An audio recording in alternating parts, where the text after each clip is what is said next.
how often do we just stop and breathe and just be in the moment and play? Watching lion cubs playing, it's just fascinating. They're totally in the moment, just like children.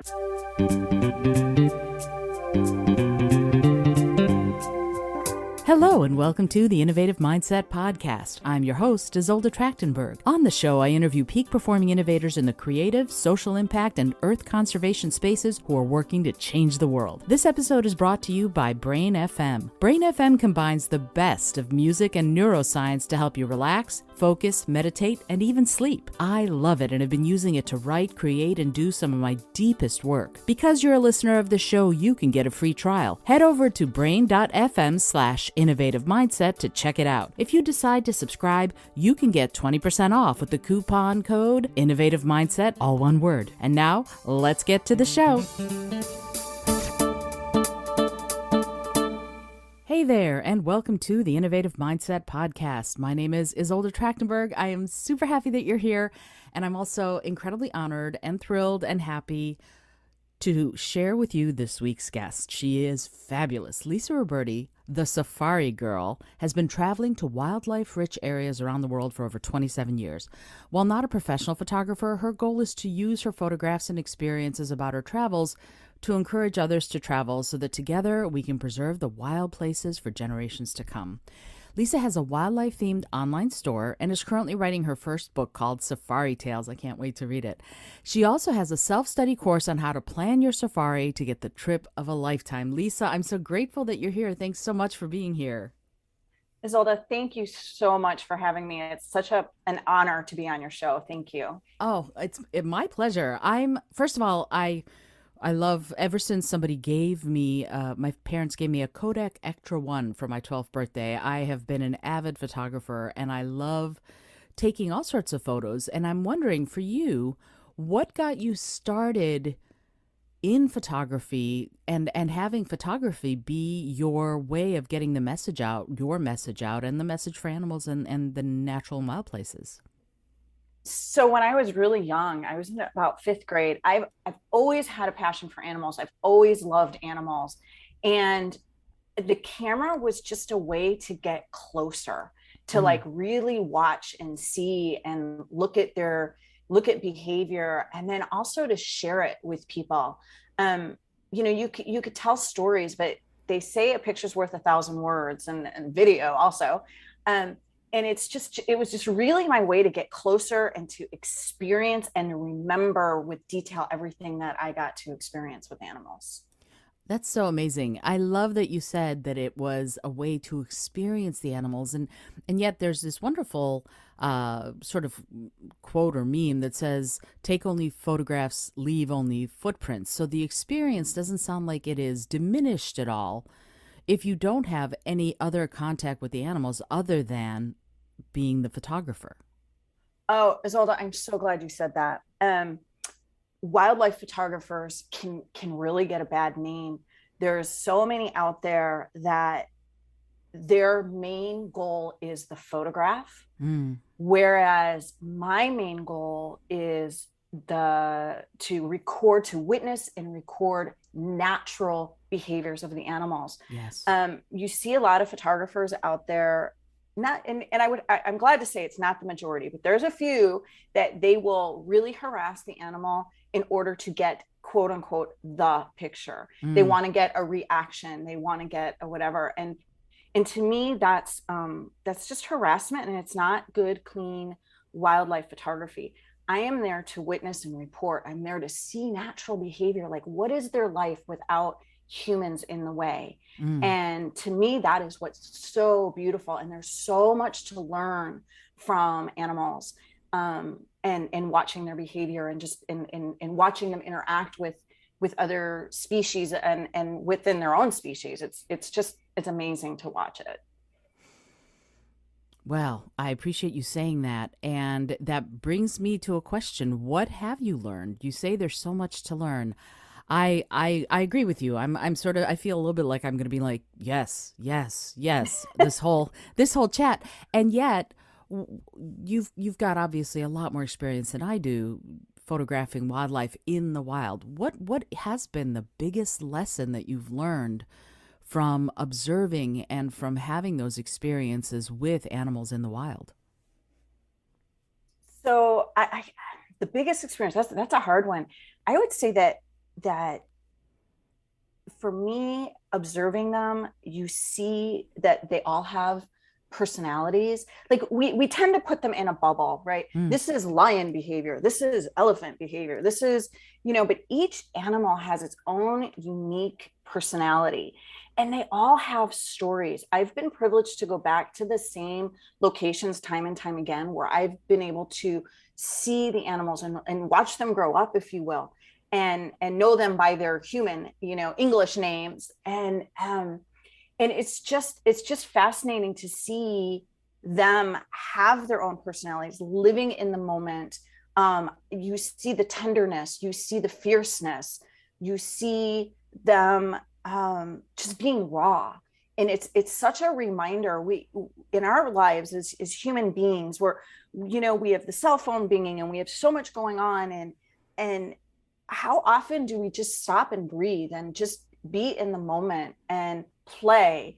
Or watching lion cubs playing, it's just fascinating. They're totally in the moment. It's just like children. Like, they don't have the phones binging. They don't have the responsibilities to worry about. And I think as we grow up and as we adult, we lose that. And watching animals and just watching them in their natural environments, and seeing their triumphs and their failures, and yeah, it's hard to put into words. I hope I did an okay job there. You did great. It is interesting to me that there are times there was a I don't know if you remember the movie A Fish Called Wanda. Did you ever see that movie with John Cleese and Jamie Lee Curtis, Kevin Kline? Did you ever see that movie? I do not. I have not That's seen it. no No. worries, no Yeah. worries. The movie itself is wonderful, fabulous. Kevin Kline won the Oscar, and there was a sort of a kind of a sequel using the same actors. They did another movie, and it was called Fierce Creatures, and it was about a zoo.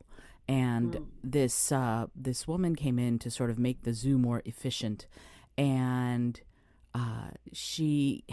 there was a gorilla at the zoo, and she had this incredible experience of just seeing the gorilla as Mm. another being on the planet, and the people who are in the zoo who are desperately trying to save the zoo, which was supposed to be a very sort of humanitarian zoo, whatever. But they looked at each other and they went, she's gotten it. She understands now that is something she didn't know before, that she couldn't have known before she had that experience of connection.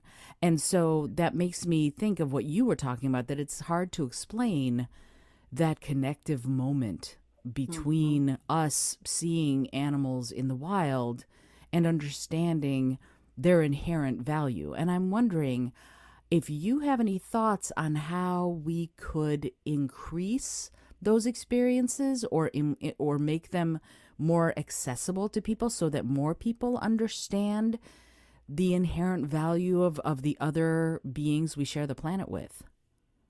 That, yeah, and that's exactly what my mission is. I After COVID, so I've been, traveling to Africa and taking photographs for 20 something years, 27 years, and I really haven't done anything with them.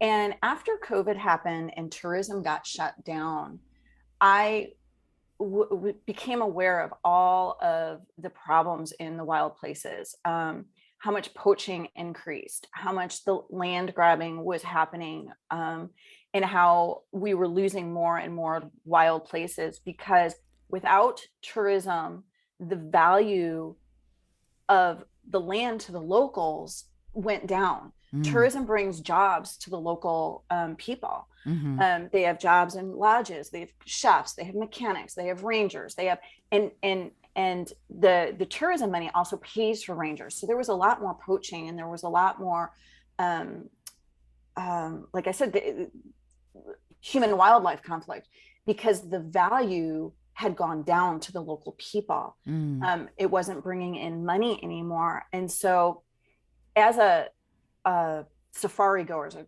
person who loves to go to wild places and loves to be with the animals, I've decided to, I'm using now my photographs and my stories to try and get people to see how amazing it is to go, whether it's Africa or somewhere closer to home, to these wild places to support them.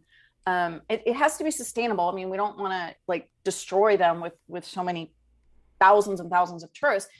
It has to be a sustainable practice, but people tourism brings value to the land, and it brings value to the people Mm-hmm. that are living around these beautiful wild places. And so I'm actually working right now on a interactive guide to help people plan their safaris. And the reason I'm doing that again is I'm really hoping that if people want to go on safari and they can plan a safari that meets their expectations, and they go and they love it, and they're just so enthralled by it, and they're going to come home and they're going to tell other people, and that way we can really preserve wild places and preserve the value for everybody. I can't even imagine a world where there's no wild elephants or wild lions, and we're getting there. I mean, we're really getting there. These animals are disappearing at unknown, I mean, just such a fast space. And I tell everybody I talk to, I'm like, if you really want to see wild animals in the wild, you have to go, and you have to go now. And the more people, I believe, the more people who go and get to experience that amazing, like seeing what it really is, like seeing life how it is for these creatures, that they will gain value, and people will understand the incredible value they have on them, the planet, the world, everything. And I think, there's a lot of really great places out there that are doing a great job. I mean, there's so many TV channels that you can find beautiful documentaries about these beautiful sentient beings, and so you can get it. It's there, and people are beginning to see it, and there's so much more. There's so much more activity going on to save these animals now, which is fabulous. But me personally, I think actually being there in person is so different than watching it on your TV screen. It's just smelling the smells and hearing the sounds and seeing these creatures and watching their lives unfold before your eyes. It's just, it's just an experience that stays with you and gets into your soul for life. I'm taking all of that in for a second. Yes, yes. See, this is me going, yes, yes, Lisa, keep going. Yes, absolutely. Yeah, it's fascinating. I remember when I was in South Africa, and we went on a photo safari, and we were in this little mini van, and we Mm. pulled into this little, it was almost like a natural driveway. It was this little natural sort of bordered uh drive-in, if you will, where I guess they took people a lot. And there were a couple of prides of lions hanging out. And first of all, I found out male lions kind of lazy, that's for sure. They but what was really interesting, and I'm gonna I have a question in here somewhere, but it was really interesting to see what the lionesses did. They started walking around our little van, just circling around it, and one of them went and laid down behind the little minivan, and there was no way for us to leave. And we were all Mhm. going, and they're thinking, you've got to run out of gas sometime, and it was really interesting because and our driver was like, it's going to be fine, she'll move, everything will be fine. And of course it was. But what it did for me is it really made me go, I am in a different place now, and it gave me this wonderful moment of awareness of my role. You know what I mean? Because I am not the king of the jungle. People are not the kings of the it was very eye-opening, like, oh yeah, it's sort of like your place in the universe kind of situation. So I'm wondering, when you are out on safari and you're having these incredible experiences, How do you feel? You've said that they're magnificent and amazing, but how do you feel when you are there in that moment, observing and photographing these incredible beings? Gosh, I've had so many incredible experiences. I've seen births. I've seen animals take their first steps. I've seen animals fighting for their lives. I've seen so many things, and it's every moment is just a moment of wonder and awe. And you would think I've spent over 40 weeks just in Africa, in wildlife rich areas in Africa, plus all over other places around the world, and I'm still in awe. I'm still in wonder. I don't get bored. You see different things all the time. You see it, you just, I feel like I feel so special to be able to witness these lives, to actually to be there, to see what's happening. I've cried tears of joy and tears of sorrow. And I'm not going to say you've never seen it all, right, in nature, but I've seen so many things. And even watching, like you said, a coalition of male lions laying under a tree in the shade, sleeping, and even just watching them breathing. I know it sounds crazy, but it's just this huge 1,000-pound animal laying right there, like 10 feet away from you, while you're safely in your vehicle, and that's just life for them. And you wonder, you're like, what is he dreaming about? What is he thinking about? And it's crazy, but it's just amazing. And then when you see, and I don't want to get into the sad stories, but I witnessed something that was incredibly sad. We had been following a very young lion cub and his pride for days and days and days. And then I witnessed him being killed by a herd of buffalo. Oh. And you see the mother lioness. And I mean, it was a herd of probably 1,000 buffalo. And this lioness was trying so hard to get to her cub, and the cub was just too small. It couldn't run away in time. And to watch this lioness and trying to get in there and trying to protect her cub, and watching this defenseless little creature being killed. And it's nature, and it's sad, and I'm crying, I'm bawling my eyes out. I couldn't even take pictures because it was like, this was one of my earlier trips, and I'm like, I just couldn't do it. And then after finally, the herd of buffalo finally scattered, and the mom lioness, she kept searching and searching and searching for her cub, and she finally found the lifeless body. And again, I don't mean to get into a sad story, but it's part of seeing that these animals, and this is probably going to raise a lot of people's hair on the back of their necks, they have emotions, they care. The looks on her face, her behavior when she found her dead cub, it was heartbreaking. It was and just to witness that and to see the lives of these animals, and again, this was all nature, it wasn't human impacted at all. And to see that the vulnerabilities they have, and then to witness the other side though too. Like, I've seen animals being born, I've seen animals taking their first steps, and it's just it's so incredible.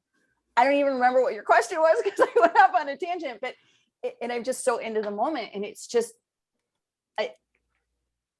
it's an experience that goes into your soul that stays with you forever. And even if it's just, like I said, lions sleeping under a shade tree, or witnessing something so intense like that, or witnessing, I know everybody wants to see a kill or a hunt or whatever, and it doesn't have to be that intense. It's just every part of their lives.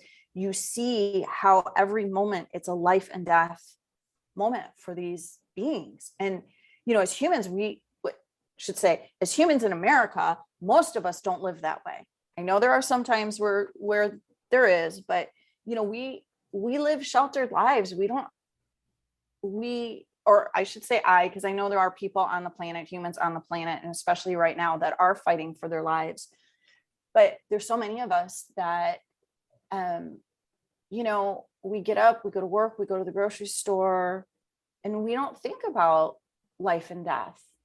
And when you're there and you're witnessing it, and you're seeing these animals, the prey and the predators, fighting every moment of their lives for survival, but also having empathy, seeing elephants grieving over a lost one and just mourning skulls of long lost elephants that they probably didn't even know. I mean, there's so many levels there's so much depth to every being, and you have to see it, I think, to really appreciate it. Thank you for sharing all of that. Wow. Wow.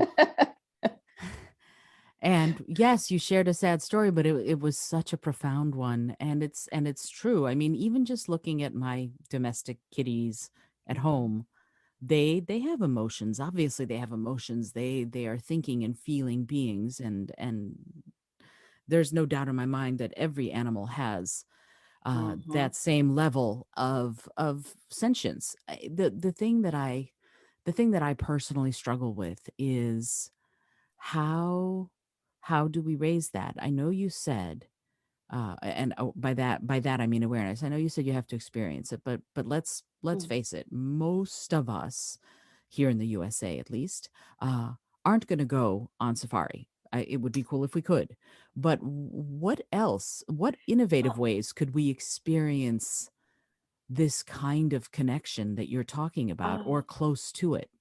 Go to the park.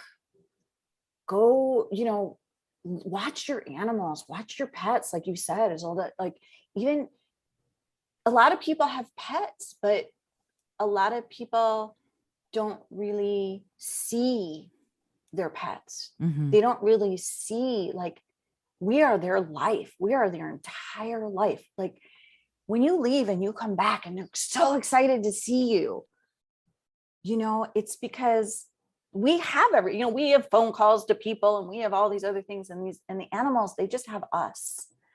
And sometimes we forget that. And you could just look at your kitty or your dog, or go to the park and just observe birds even. Or if you're lucky enough to live somewhere where there's fox or some other type of wildlife that you can safely observe. Birds are probably the easiest in suburbia. But you could I have a bird feeder. And again, that might raise hair on some people's necks, thinking that, you know, some people think that bird feeders are bad, but I have a bird feeder right outside of my office. And it's fascinating to watch the behavior at the feeder. And you just can learn so much about, and I can't pick out individual birds. I mean, I know species and stuff, but like I wouldn't know, oh, this is the one that was here yesterday. I can't do that. But like just watching them and taking a moment to stop all the noise and just breathe and take in nature just really puts you in a different space. It brings you peace. It brings you, like, stopping for a moment, like stop and smell the roses, right? Just stop and be in nature. And you can do that almost anywhere in the world. And again, there's a lot of places you can't, but you know, in the United States especially, I mean, even big cities have parks, you know, and you could go to the park, you know, if you're lucky enough to have a backyard, you know, just sit in your backyard and just take a few moments to breathe, to hear, to listen, to smell, you know, listening to the birds, listening to the cicadas right now, you know. It really, if you just breathe it in and take a moment to just be and forget about all the noise around you, meaning human noise, like meaning like all your to-do list and everything you have to do, and to just enjoy the beautiful beauty of Mother Nature. Yes. See, again, yes, yes, yes, yes, absolutely. Yeah, it's funny. I talk to my clients about that when I'm doing coaching. We talk a lot about going for walks. That's a big one. Mm-hmm. Go for walks and don't just look down. Look up, see what else is there, say hello to the trees, all of those sorts of Yes. things. It, Yes. it's so, see, we're mutual admiration society, Lisa. I like that.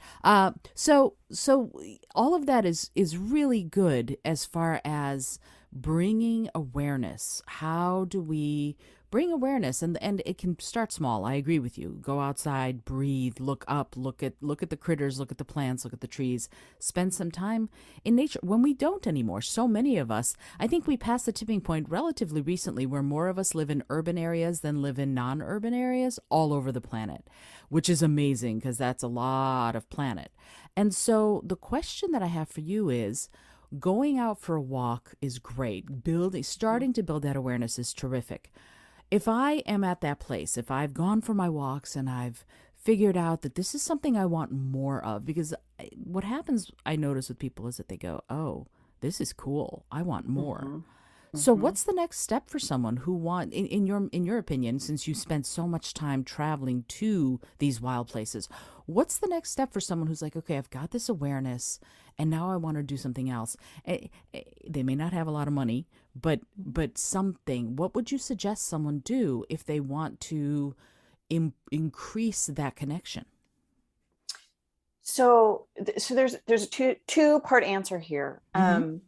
If they want to do it for their own enjoyment, um, there in most places, again around the United States, you could take a Saturday afternoon and do some just Google homework about beautiful, bigger parks that are around, or hiking areas that are around within it, and take a day trip, or half a day trip.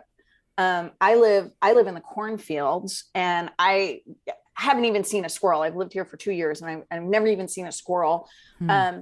But within a couple hour drive, I can get to some beautiful areas, and hike, and that doesn't cost any money, or very little money, if there might be an entrance fee for the park. Mm-hmm. Of course, in the United States, we have some beautiful national parks Mm-hmm. that people can go to, and that, if it requires traveling in hotel stays, of course that's going to add um, an expense. But there's a lot of things you can do that don't, and that's part one of how do you get enjoyment out of it.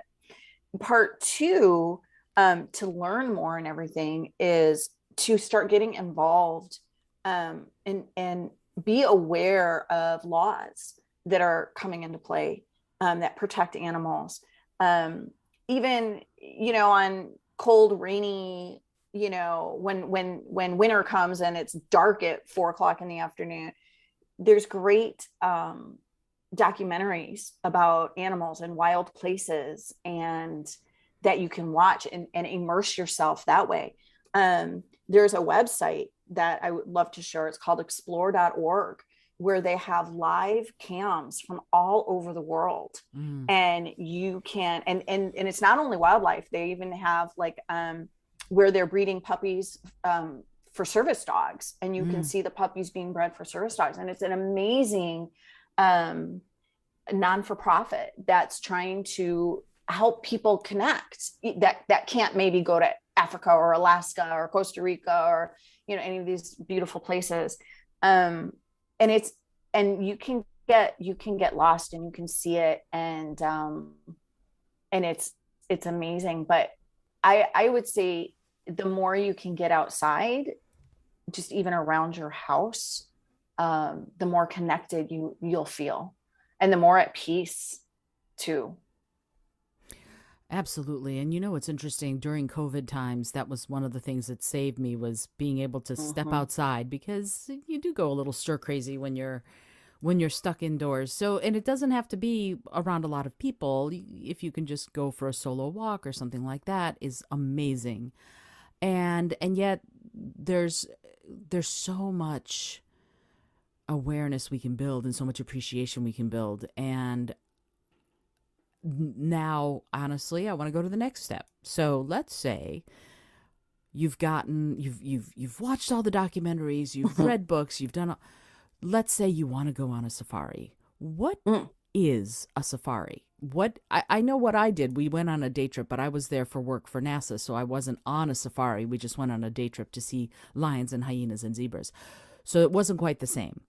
But when someone says a safari, what are they saying, and how does one do that? What do you do to go on safari, and what is it? So great question. Usually people talk about safaris in terms of Africa. You can go to wildlife rich places anywhere in the world. Alaska happens to be one of my favorite places. But when people talk about safari, it's usually going to one of 9 to 11 countries in Africa. And I've been to 7 Mm-hmm. safari rich places in Africa. Mm-hmm. And I think people would be really surprised to understand the amount of diversity of things that you can do when you go to Africa. Because a lot of people, and even my sister, I took her on safari and now she is absolutely hooked. She was Mm-hmm. like, I think it might be boring just to drive around and look at animals. And then she went and she can't get enough. Now Right. I think she's leaving in a couple of weeks for her 3rd safari. I love But it. you can do, so first of all, there's cultural.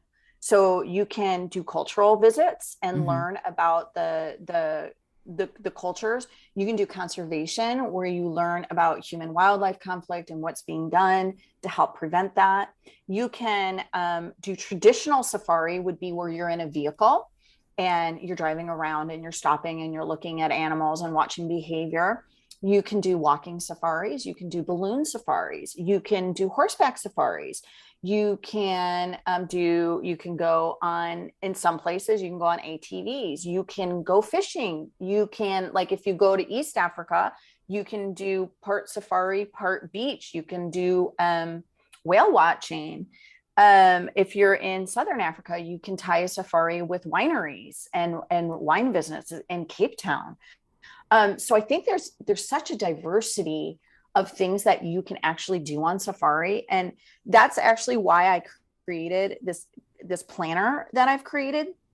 I mean, it's to help people realize all the opportunities and help them kind of narrow down what they actually really want on safari.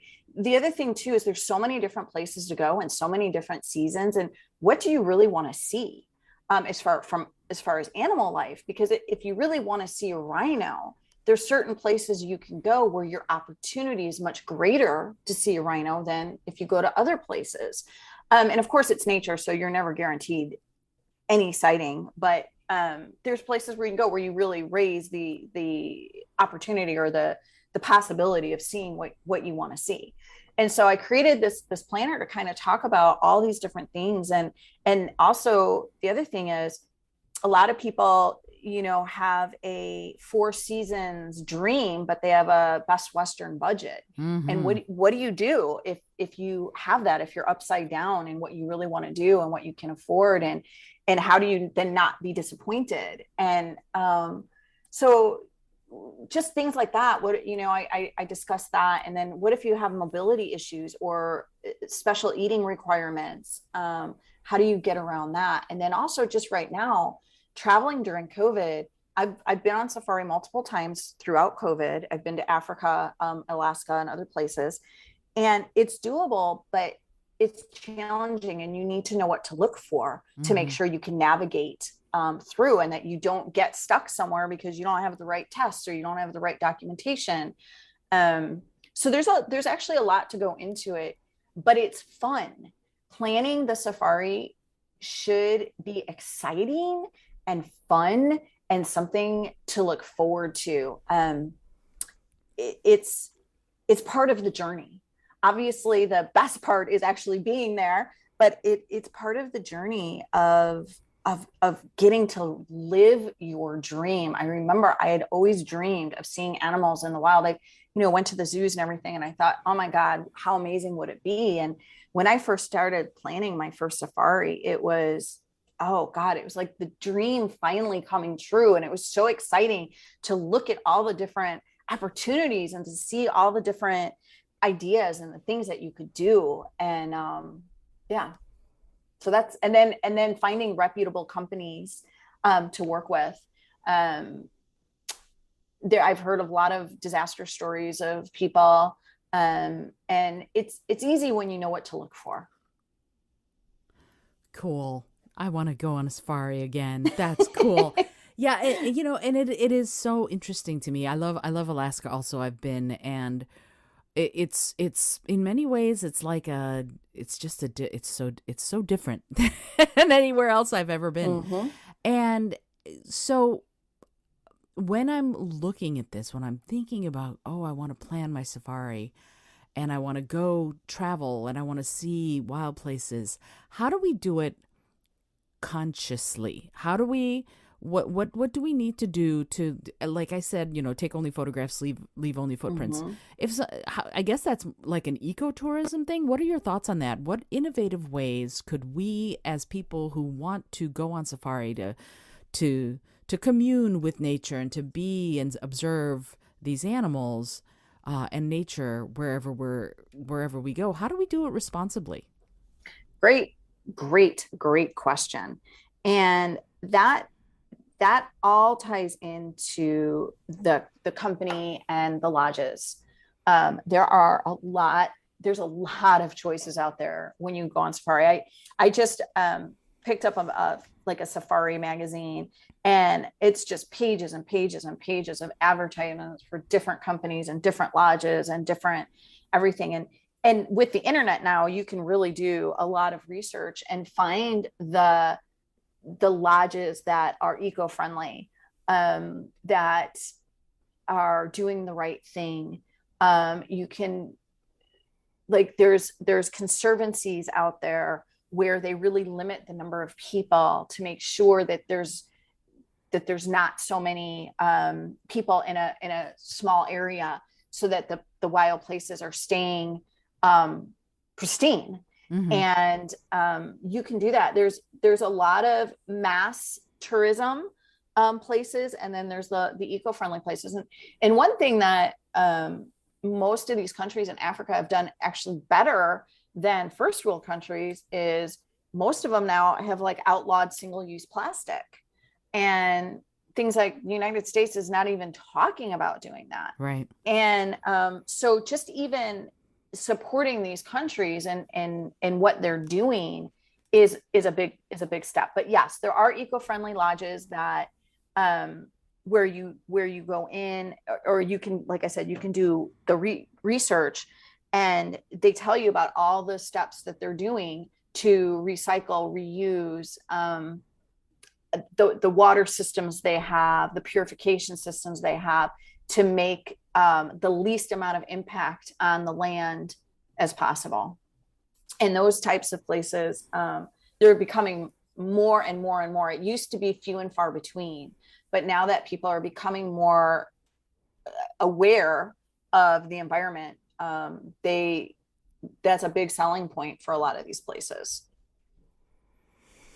I love It's hearing that. also, Oh, sorry, go it's ahead. also, I'm sorry, it's also your, like if you do decide to go travel with a group, or you decide to go on your own, who the company that you book with, whether you book direct through lodges or you book through Africa specialist, there's different levels there too, where some of them are more concerned about that, and then others are more concerned about just pushing lots of people through.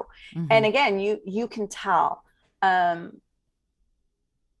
if you're familiar with eco-friendly anything, as you're reviewing and previewing, you can see what they're doing for eco-friendly. They'll offer carbon offset. I know even United Airlines is doing carbon offset now. They will, yeah, and they'll talk about it, because that's a big point for a lot of people. So it's out there. It's a little bit harder to find. It's becoming easier and easier to find. But even like I said, these countries, even stopping single-use plastic, they are trying really hard to preserve and make their countries more beautiful and pristine. Oh, that makes me so happy to hear that. It really does. I mean, because I worry about that. Mm-hmm. Not. I'm not trying to insult any developing nations or anything like that. But Mm-hmm. I want to be sure, as a vegan, as someone who tries to be very eco-conscious, I want to again leave the smallest footprint possible. So that's something that we can do is we can look for these eco-friendly and environmentally conscious places to stay or trips to take, and I think that that's amazing. So what's the number one piece of advice you have for someone going? What's the thing that they absolutely either need to know or need to do? I think they need, I think the biggest thing that I've seen and heard is for them to really understand what they want. What do you really want out of the safari? What is your dream? What are you, when you close your eyes and you're like, oh, I want to go on safari. I can't wait to go on safari. What does that look like? Mm-hmm. And then making sure that what you book matches that or exceeds that. And that's where booking with somebody with a lot of Africa experience is critical, because you may have these beautiful visions in your mind. Like you want responsible tourism. You want minimal impact. Can you imagine if that was what your goal and idea was, and then you get there and you're in a lodge that's got 200 rooms and it's just waste everywhere? Like, that would be devastating to you.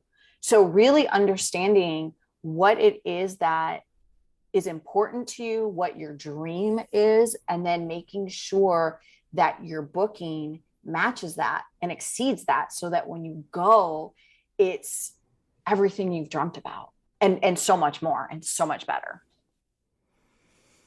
I love that. And I have a tough question for you right now Mm, because that part was great. The part that I get concerned about is mm, what we can do.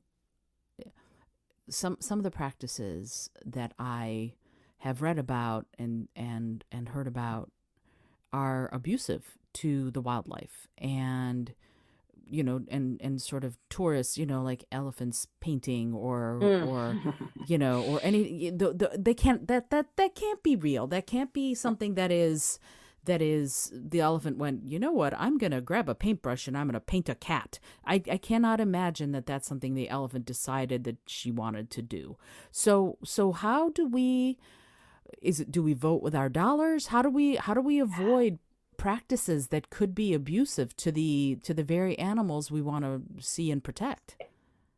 Awesome question. Thank you so much for bringing this up, because this is something I talk about all the time. So almost any experience where, and I'm going to say almost because this is not 100% true, and I'll explain the caveats. So almost any experience where you can be hands-on with an animal is led with abuse. So, and in South Africa, and this is changing, thank God they're changing the laws over there. In South Africa, they used to have this thing where they would get tourists to pay big money to come and raise the orphaned lion cubs so that they can return them into the wild, where what they're actually doing is they're raising these cubs, they're getting money income from the tourists paying to play with these cubs, and then when the cubs got big enough, then they would go into canned hunts and they'd be slaughtered. And of course, they Mm, weren't telling the people that. There's right. also opportunities where you can walk with cheetahs. And again, that these animals are abused and tortured in order to be tame, quote unquote, enough to do that. Paintbrushing with elephants, or painting the elephants, painting or playing basketball. The, the pictures I have seen and the stories of the abuse that these animals endure, the whippings, the everything that they go through to learn and to hold a paintbrush and to do these things. And and of course it's being touted as a sanctuary, and it's just not anything that it, if you ever see an animal doing something that it is not in its normal repertoire, it's been abused to do that. And I say almost always, there are several places that where you do have opportunity to be a little bit more close, where it truly is a sanctuary and these animals aren't abused. One is Sheldrick Wildlife Trust. Roberti also has one in Samburu, and it's again elephants, where they take orphaned baby elephants, and the elephants are orphaned due to poaching, human wildlife conflict, or natural deaths, and they raise these babies and then they reintroduce them into the wild, and they have this huge success. And in order to raise money, they do allow people to come and view the babies. Mm-hmm. And so there's it in one hand, you're like, oh, is this one of those bad things, or is this one of those good things? And it's sometimes, even for me, I have to do a lot of research to make sure that I'm only supporting the ones that are actually doing good work. Mm-hmm. And Sheldrick Wildlife Trust is one in Nairobi, Kenya. And then Giraffe Center is another one where you can actually feed the giraffes. Mm-hmm. And again, my normal checklist, that would be an absolute no. But because I did the research and I did the homework to know that these are wild giraffes, they're accustomed to people. It's a giraffe subspecies that's very endangered, Rothschild giraffe, that they had brought in to try and repopulate them, and they do reintroduce them back into the wild. And it's like, what steps are they taking? What measures are they taking to make sure they're not getting too used to humans, and that we aren't impacting their normal lives? Like, it's not normal for a human to feed a giraffe. So right. Like, where is that line? And in some places, the line is a little blurry, like Giraffe Center, because they're doing really good work. The animals are not abused. In other places, it's so crystal clear that this is just bad. And such a case is, like you pointed out, the elephants that are painting, like, they are just absolutely abused. They're performing things they don't normally perform. Exactly. When you're feeding the giraffe at Giraffe Center, they're eating like they would normally eat. They're reaching out with their tongue and they're grabbing it as if it were a leaf on a tree. Mm-hmm. So they're not doing something that's abnormal. Taking it out of a human hand, yeah, that's abnormal.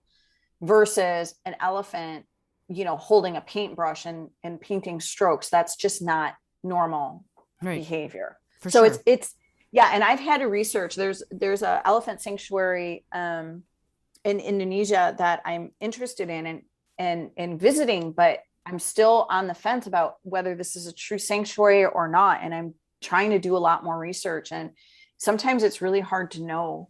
And of course, we don't want to contribute to abuse of any kind.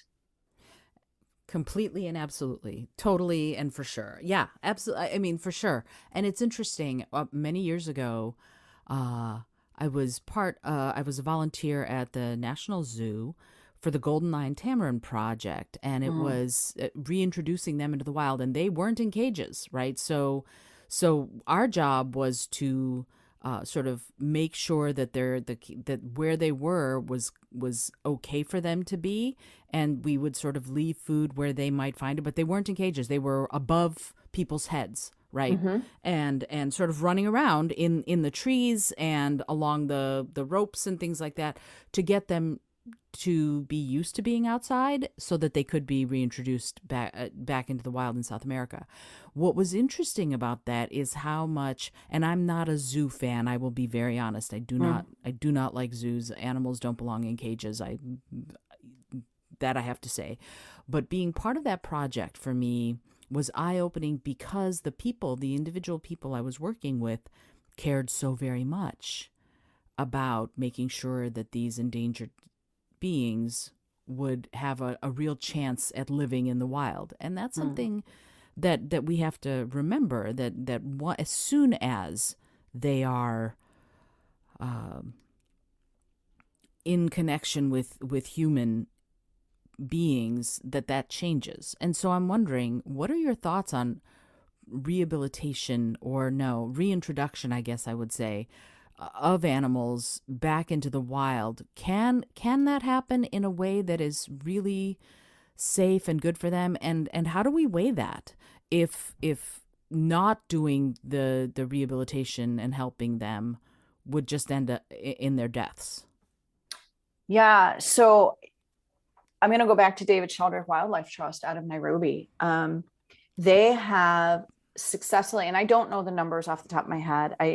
They have successfully reintroduced, I think it's over 100 elephants. Mm. And the success stories are incredible because, again, they take them when they're babies. They stay in Nairobi National Park.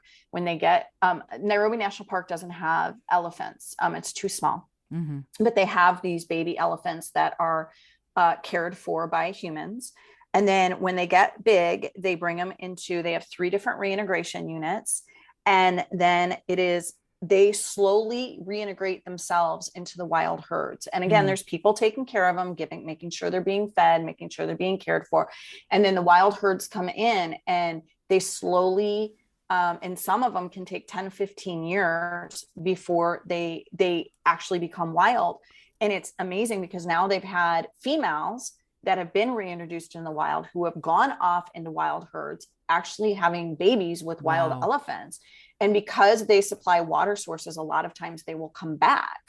And it's really interesting. And again, this is a huge success story.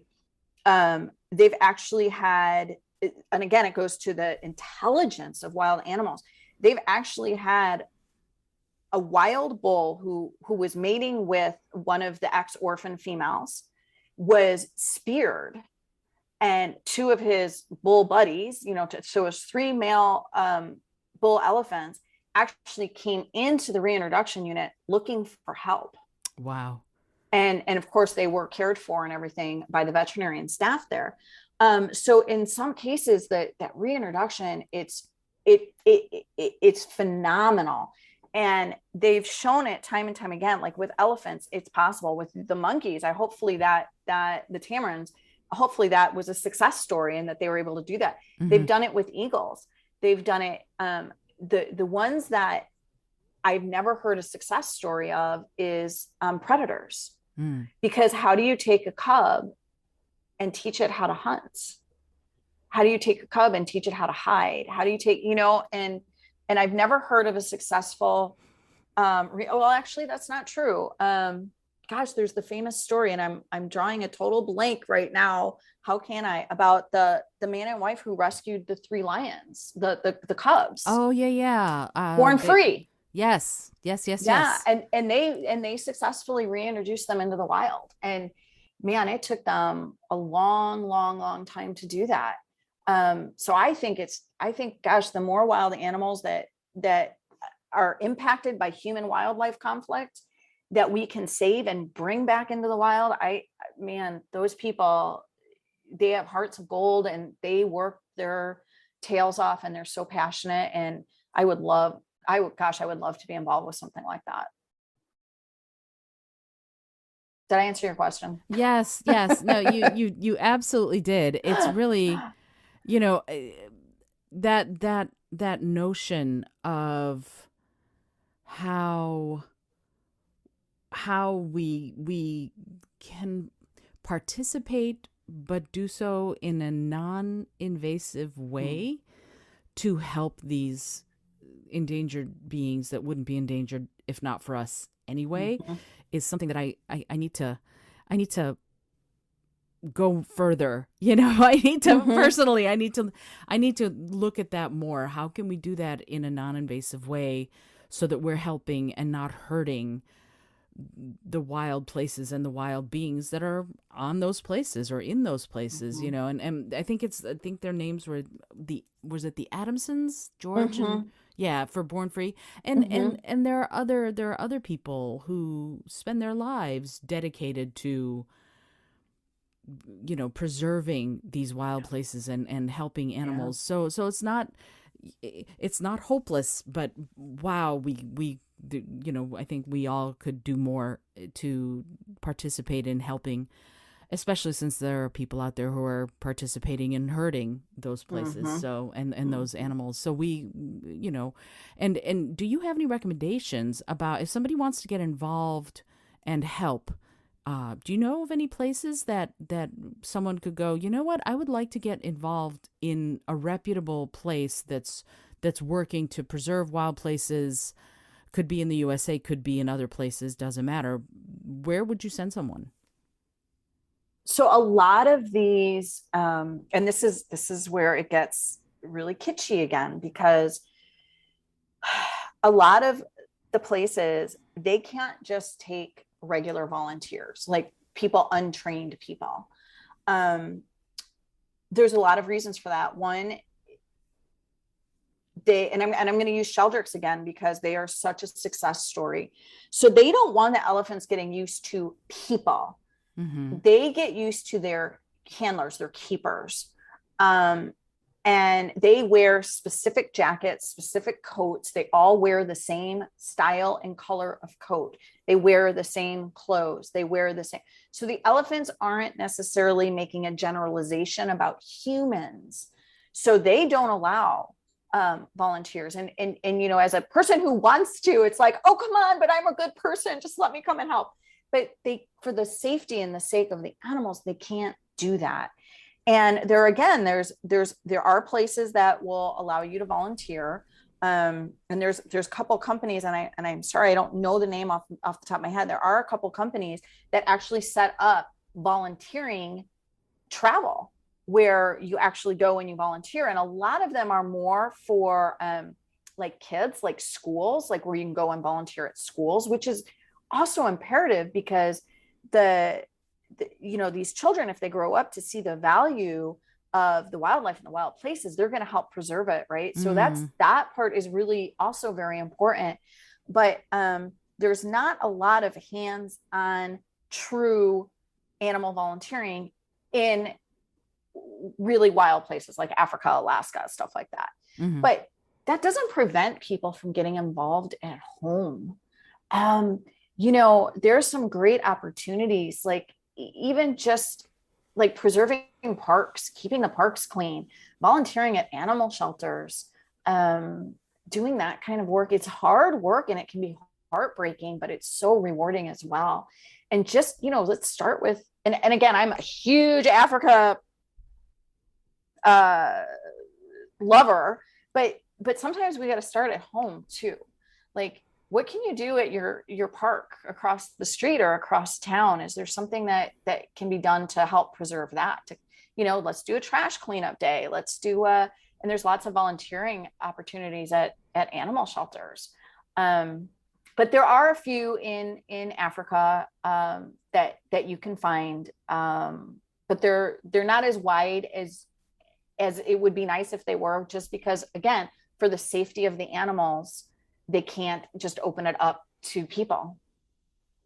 Sure, absolutely. And I think that the notion of I'm going to go volunteer with animals, that's something that would take a lot of study, and you'd have to spend a long time getting prepared for that. But there are people, if they have a passion for it, that do pursue something Mm-hmm. like that and can eventually.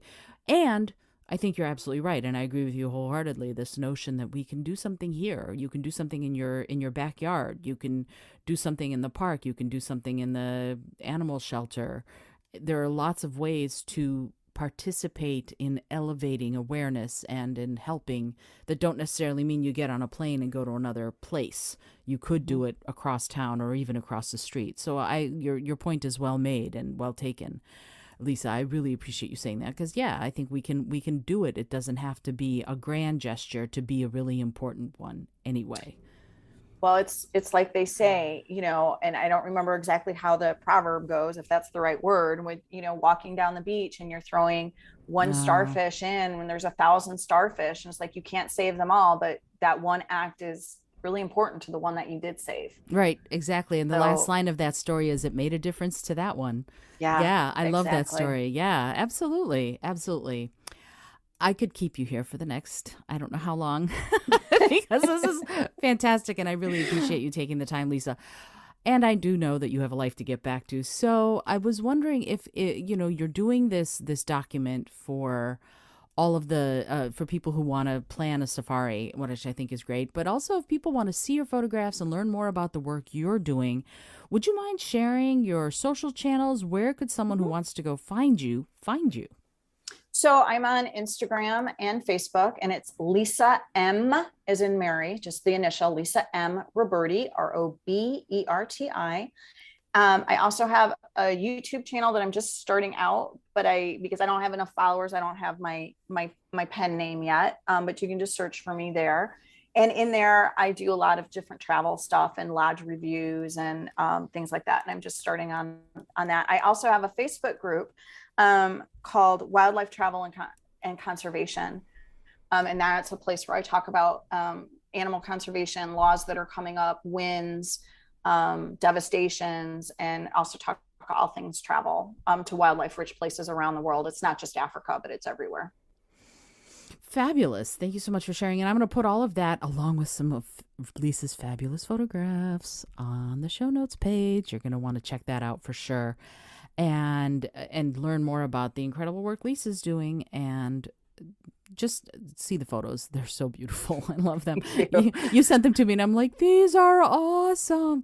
So thanks. And you have a really amazing eye. I really just you are able to capture such life and such spirit in every photograph that I've seen you take. Is wonderful. Oh, thank you so much. Thank you. I appreciate it, because I can't go necessarily to Africa, but boy, I'm going to watch you go. So I know that's kind of silly, because I'm going to go to Africa again for sure, and Costa Rica, and I want to go back to Alaska. There's so many places, many places to go, but I want to always try to do it responsibly and, with enough money to actually go. That's always a good thing. So I have just one question that I ask everybody who listens to the show. I know. You know the question. That's right. You listen to the podcast. So yes. everyone who comes on the podcast knows this question, hears this question. So here it is. If you had one thing that you wanted to say, because you had an airplane, and because I'm not thinking about it, I said it wrong. If you had an airplane that could skywrite anything for the whole world to see, what would you say? I knew this question was coming, and I'm like, and I'm like, what's the few words? Because it's behind an airplane. So, it's got to be short. It's succinct. And I'm like, okay, so really the quick, short, spend time in nature. I love that. It's simple. It's so important. And it really, I think the more people spend time in nature, the more people will love it. And then people are going to want to preserve it just because they're in it and they love it so much. That's a great, yeah, absolutely. Absolutely. And you will. I mean, the second you spend time breathing chlorophyll rich air because you're out near trees, it's going to change you. So I love that. Wow. Thank you so much for that, Lisa. I am so grateful that you took the time to be here, and I'm super excited for people to learn more about you and more about your work. Thank you so much. Thank you so much for having me. It was such a pleasure chatting with you, and I really appreciate your time. Thank you. It was all my pleasure. This is Isolde Trachtenberg for the Innovative Mindset Podcast. You obviously need to go check out Lisa Roberti and her amazing work and all of the wild places she talked about. Eventually, I think you should do that too. If you're liking the show, do me a favor, tell a friend about the show, and tell a friend about all of the cool, innovative stuff we're talking about. Until next time, this is Isolde Trachtenberg for the Innovative Mindset Podcast, reminding you to listen, learn, laugh, and love a whole lot.